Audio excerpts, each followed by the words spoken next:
And we are live on Facebook. Happy Friday, everybody. Happy Friday. It's Fitness and Biohacking Collective. Welcome, Neil. Thank you very much for joining me again on our regular Friday Live. You're welcome. Thank you for having me. Now, last week we talked about macros and micros in the diet, and I thought that for the next few weeks we'll break down each of those and talk about why they're essential for our main goal, which is fat loss. Okay. So let's go with the top first, protein, why it's essential for fat loss. So we all know protein makes you feel fuller, but give us a bit more information on if you're trying to lose weight or reduce your fat composition in your body fat composition, why is protein essential? Okay, so we did talk about the three macronutrients. You've got protein, carbohydrates, and fat, and any good eating plan really has a balance of those three macronutrients that's targeted specifically at your goals. Now, if your primary goal is fat loss, eat carbohydrates and fats as your two main macronutrients. The protein component of your eating plan contributes a significant amount of calories. It should be at least a third of your calories to the eating plan. If you just eat carbohydrates and fats, what happens is your body pumps out a whole bunch of the hormone insulin in response to that high carb, high fat, not so much the fat, but particularly in response to the high carbs in your diet. And because there's also a high fat component as well, insulin's main job is to actually take nutrients from the bloodstream and transport them across the cell wall into the cells. So by doing that, you actually increase the amount of fat storage that's happening in your body. So it's really quite a significant factor in that regard. When you add protein to your diet, and we don't mean add additional calories on top of those carbohydrates and fats, we mean reduce the total number of carbohydrates, reduce the total number of fats, and add an equivalent quantity calorie-wise of proteins. Because what happens then is not only do you reduce the release of insulin due to the high carbohydrates, which stores the body fat. When you eat protein, I think I mentioned last week, when you eat protein, what happens is your body releases, we could kind of call it the opposite hormone of insulin. It's called glucagon.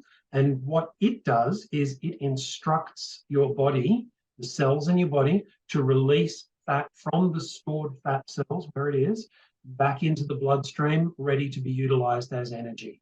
And so by creating this balance between protein and carbohydrates and fat in the proper ratios for what you're trying to achieve, you maximize your ability to actually burn fat on top of the exercise and activity that you're doing. So that's quite fascinating, because I haven't heard a lot about that in mainstream media, and that's why we need to talk to people about you. And we'll just put a quick offer in if anybody does want an eating plan designed. Neil is there for you, so do reach out to him, send him a DM or comment under this video.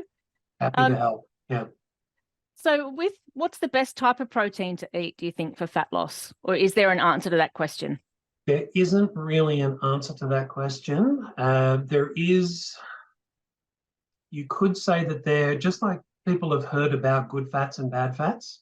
And some people might have heard that, some carbohydrates, simple sugars and things like that are kind of the bad carbohydrates, and the complex carbohydrates are the good carbohydrates. That's a little bit of a simplification when we talk about carbs, and hopefully we can talk about that another time.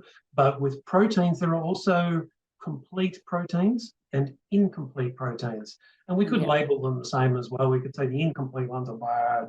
They're not bad, they're just incomplete. So what we find particularly, and I'm probably going to cop some flack for saying this, but particularly vegans can be susceptible to insufficient protein, not so much quantities, but qualities in their diet. So if, for example, you're eating a whole bunch of beans because you've been told that beans are a great source of protein, well, they are, but beans aren't a complete protein. If you just eat those, at some point in the future, if you're not getting the rest of the types of proteins and amino acids that you need from another food, you're going to start running into issues of protein insufficiency. And when Okay. that happens, every system in your body breaks down. So how do vegans then complete that protein? Like, what do they By add to their beans? eating a broad range of foods for either vegans, vegetarians of any type, and omnivores is really the best way to do it. So vegans can easily match up two foods that complement each other. So beans and rice, believe it or not, is a great mixture. However, it is also heavy in carbohydrates. So that Right. might Yep. be difficult for a person trying to utilize that on a fat loss program.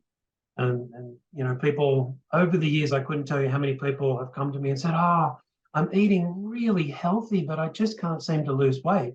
And when we analyze what they're eating, it's not even so much the amount that they're eating, but just the macronutrient balance is out because Mhm. it's just loaded way too much towards carbohydrates Yep. and fat, and the proteins are incomplete, or even if they are, they're not there enough. So the other Okay. thing that you can do is make sure that if you like them and you can eat them, mushrooms, Okay. because Yep. mushrooms are one of the very few, sometimes touted as the only, but very few uh, vegan foods or vegetable foods, non-meat foods, or non-animal based product foods that have the 9 essential amino acids in them. So if you eat beans and mushrooms, for example, you are good to go because mushrooms are very low in calories.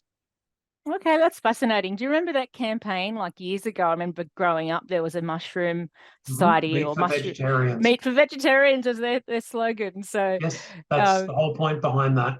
yeah, and I did a question actually on my personal page. I thought I'd just find out from people, what's one food that you hated to eat as a kid, but that you now eat as an adult? And mushrooms came up so many times. I think about 10 Really? Yeah. people said hated mushrooms as kids, but love them as an adult. So one of those acquired taste foods, I guess. Yeah. But Look, you know, for me, it's broccoli. I loved mushrooms when we were kids, and I still love mushrooms. And the other thing about mushrooms too is it's a little off topic, but there was some research, it was either very early this year or last year, showing that people who eat even a small amount of mushrooms, and it can be all sorts of different mushrooms, it doesn't have to be the same type of mushrooms, every day or nearly every day have a significantly reduced risk of cancers.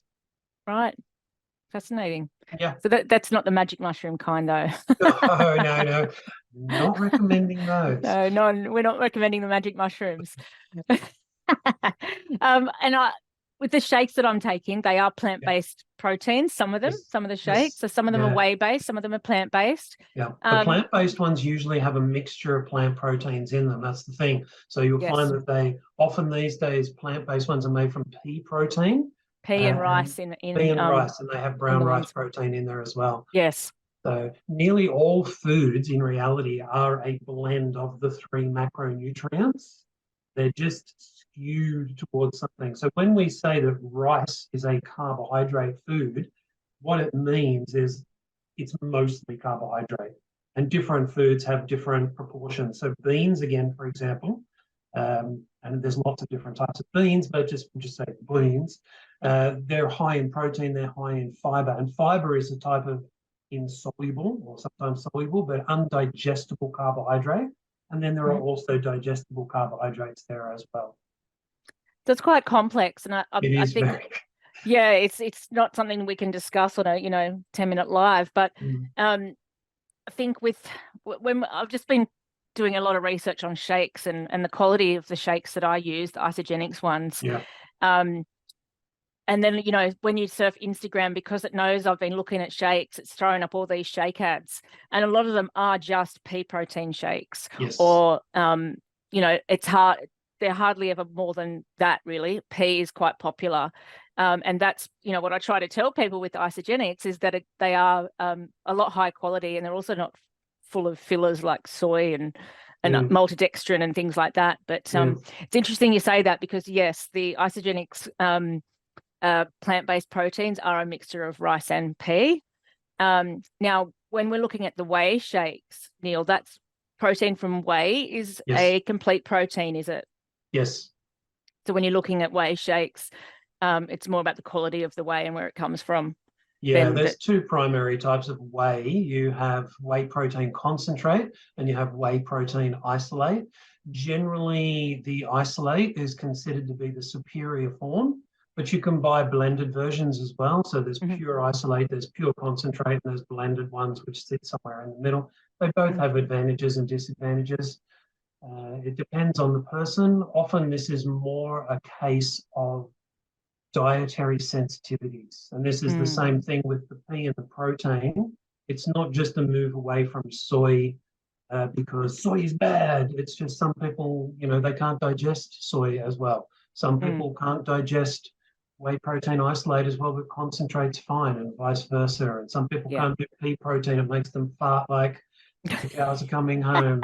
It just depends on your needs. But the thing is, you try as many different things as you can and work out what works best for you. What works for you. Yeah, definitely. And that's a journey I've been on. Well, thank you so much, Neil. Again, you're welcome. A font of knowledge.